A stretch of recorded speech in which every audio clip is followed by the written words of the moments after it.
योग्यतेची ग्वाही.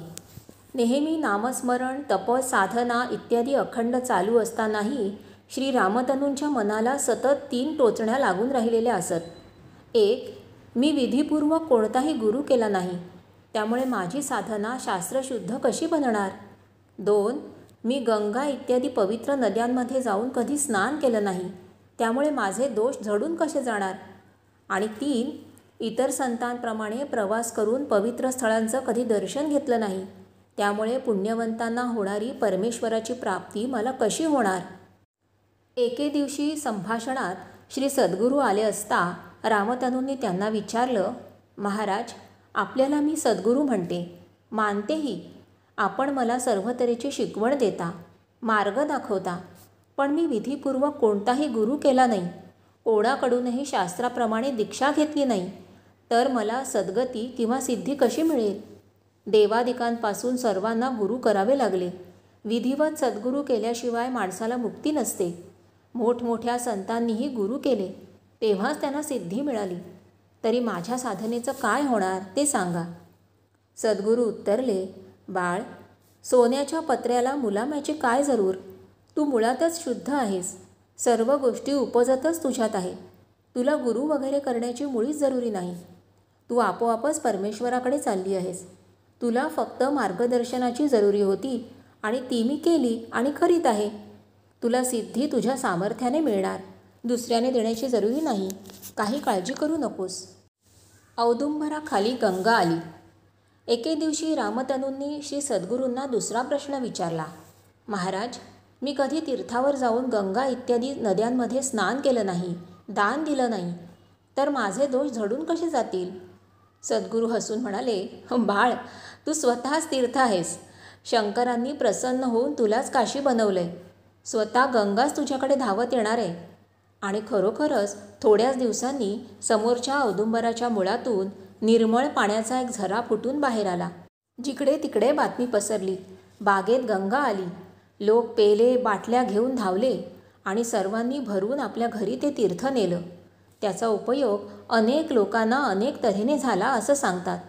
ठाण्याला महाजन कुटुंबात अजूनही ते तीर्थ बाटलीत भरून पूजेच्या देव्हाऱ्यात ठेवलेलं आहे. आपत्तीच्या वेळी अनेक वेळा घेतल्यामुळे ते आता थोडंसं उरलंय. पण आज 40 वर्ष झाली तरी त्यात जरासुद्धा बिघाड झालेला नाही. उलट घेताना त्याला एक मंद मधुर असा प्रसन्न सुगंध येतो. मी स्वतः तिथे जाऊन ते घेऊन पाहिलंय. मातीचा नाग उठला.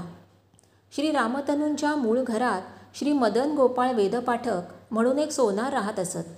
एक गरीब कुटुंब म्हणून श्री अण्णा महाजनांनी त्यांना आपल्या घरात आश्रय दिला होता.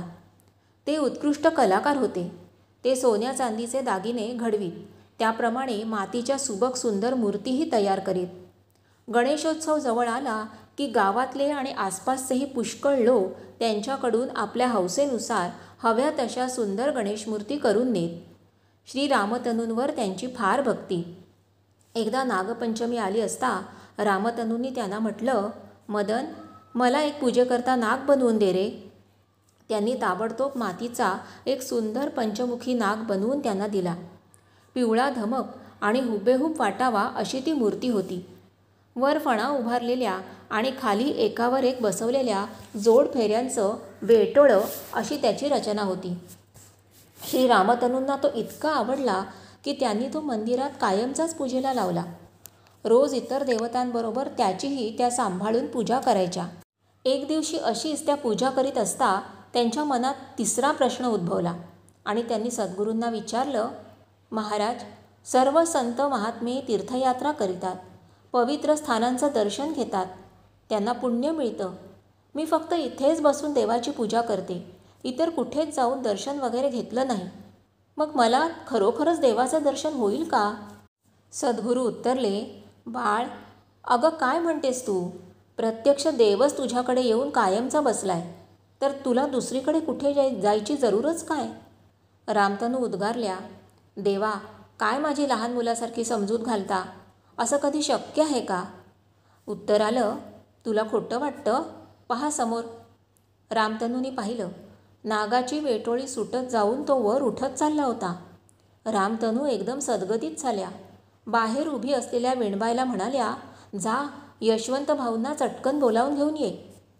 यशवंत भाऊ त्यावेळी बाजूच्याच बेड्यामध्ये बसले होते. वेणबाई लगेच गेली आणि त्यांना म्हणाली, रामतनूबाईने तुम्हाला ताबडतोब बोलावलंय.